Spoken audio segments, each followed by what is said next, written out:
as we breathe, as we take a moment to arrive. You're welcome to share in the chat where you're connecting from. You can tell me if you're here for the first time. You can type a 1, a second, third, or infinite. We've been doing the Love Lab Live for a couple of days now, maybe a week, and we're going all the way until February 17th.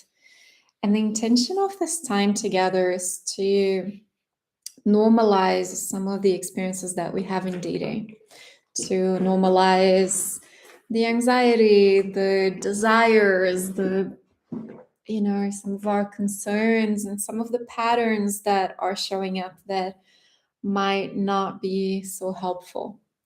So today I'm going to cover a topic that is very close to my heart, and I'll introduce myself to all of you in a moment. But I want to start with the topic and for you to check in with you. Why is this relevant to you right now? Whether you joined here consciously knowing what we were talking about, or whether this is sort of your intuition driving you here, we are talking about why we attach too fast in dating. Some of us, right? Some of us are really not into getting attached at all, but some of us deal with the anxiety of dating and the uncertainty by filling up all the gaps of information that we don't have. In fact, we both, I suppose, kind of both directions do that. The person that is more avoidant or has more avoidant tendencies and the person that has more anxious tendencies, we're all taking a tiny little bit of information and extrapolating for the whole. And so the person that is attaching too fast, you see some of the things that you want to see, and then you assume that this person is that person, that they are trustworthy, that they are invested, committed, that they're compatible with you. Does this resonate? Is there anybody that's like, yeah, attaching fast is something that I have done in the past. It's something that I want to understand better, or it's something that I want to pause. And yeah, 100%. I love when you guys respond with emojis. It feels like, oh, so easy and so fast. Yeah, so the thing is, for those of us that developed or grew up with insecure attachment models, we've developed these coping mechanisms to gain security, right? So it's almost like we haven't really learned how to establish that secure attachment, that we're extending secure attachment to other people. We are often projecting what we've known, that insecure attachment, everywhere that we go. So what that looks like for the person that is attaching fast, hello Swiss, is we want to define things very early. Whether it is out loud with the other person, whether we want them to give us a definition, we're exclusive, right? Or we're dating, or you like me, or we're doing something this week, right? We should set up routines and do all these things all the time. Or, oh my God, they didn't reply. Did I say something wrong? I'm kind of used to them replying in these timelines. Or there is the anxiety that we can notice. And when we're doing things from that place of emotional instability, insecurity, we are adding things that aren't there.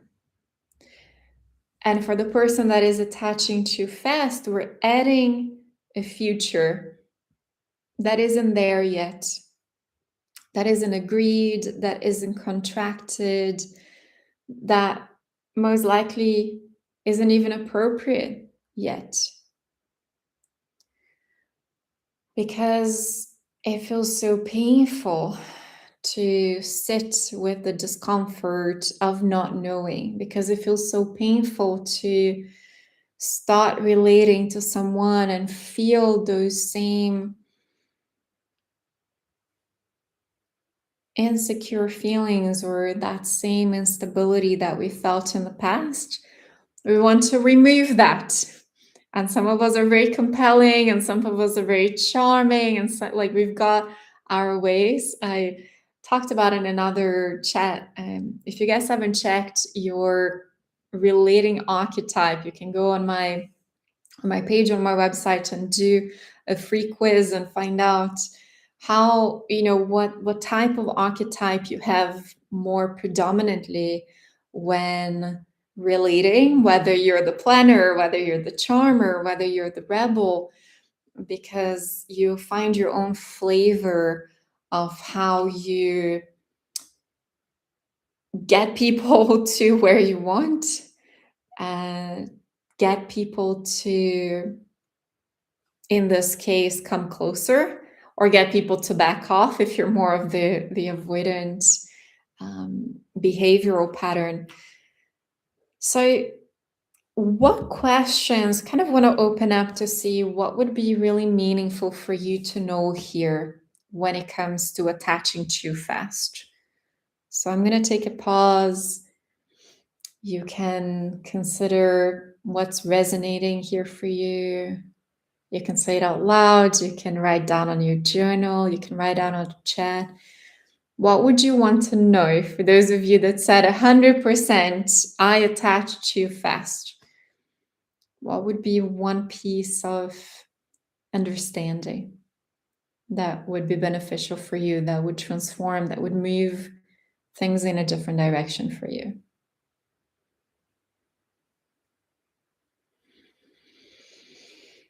Hmm.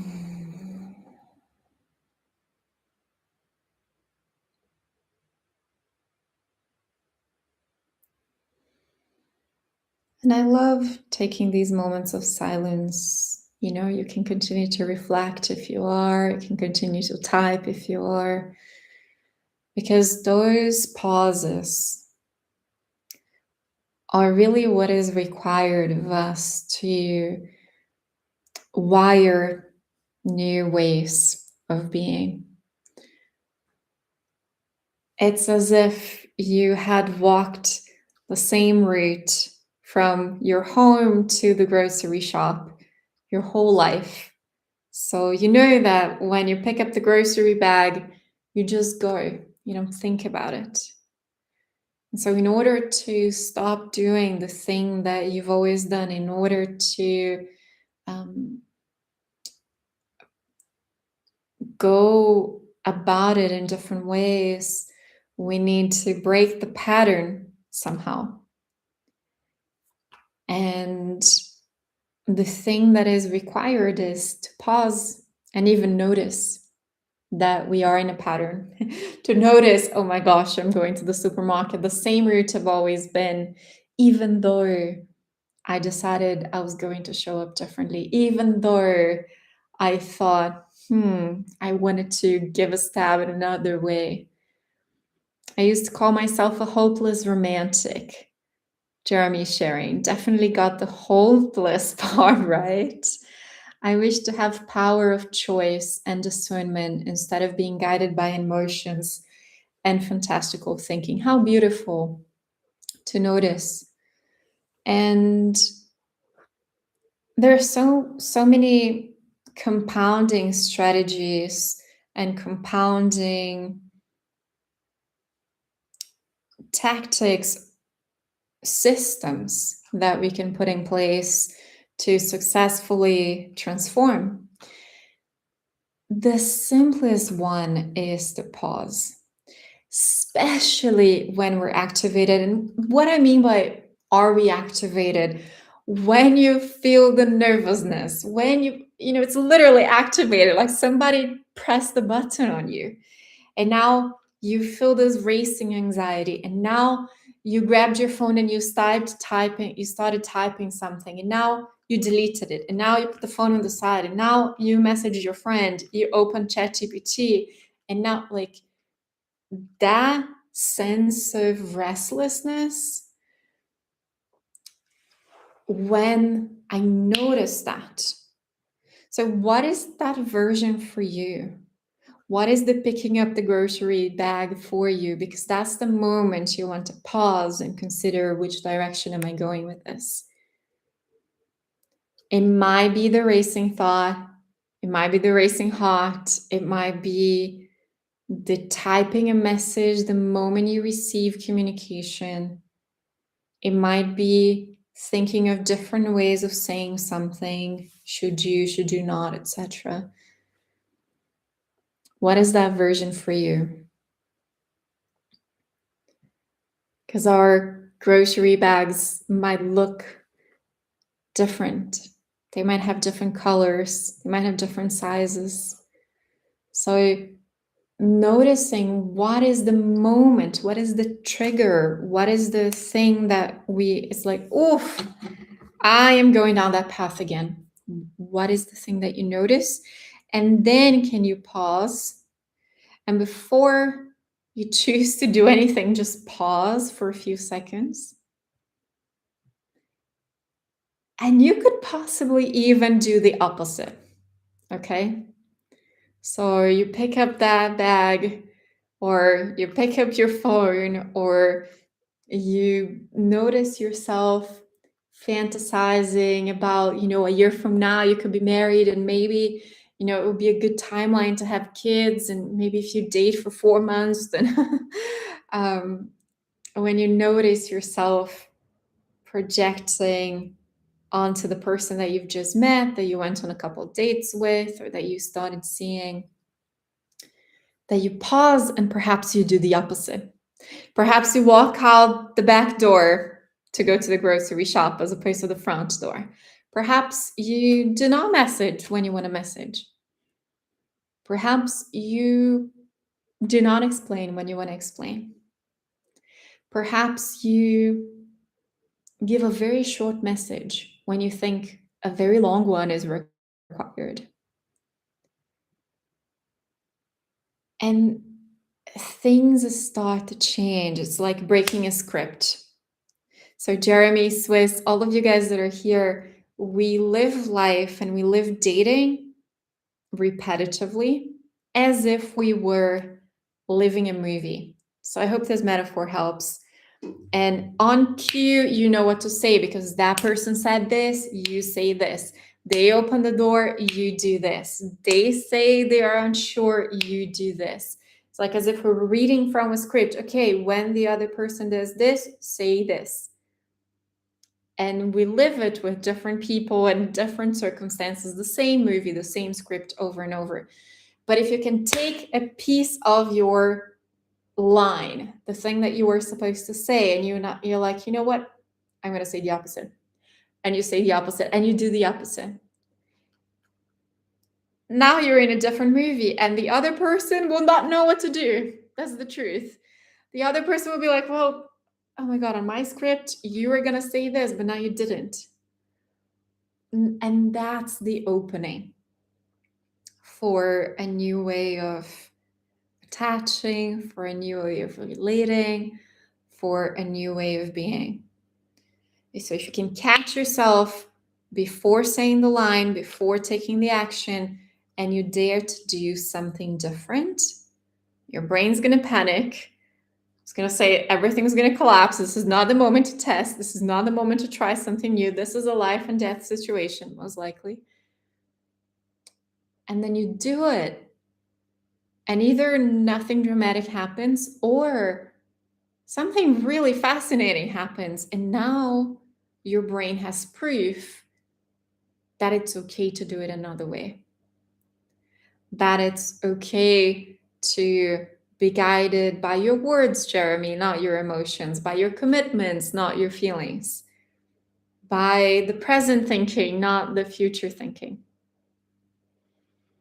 I'm going to pause this here because I just want this to be a little opening of possibility, a little opening of ways to approach dating, to approach your attachment behavior, and we'll carry on with little windows of opportunity for new action, for new behavior, for new feelings, all the way until February 17th, which is what we're doing here every day for 15 minutes. If you missed the previous ones, you can go on my YouTube page, and that's at AELOAH. So my name with an A before it.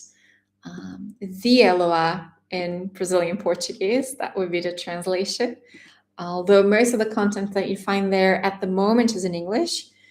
And tomorrow we'll be talking about also other angle of dating patterns, and is one interaction away from breaking your patterns. So it kind of is going to tie into where we're leaving off today.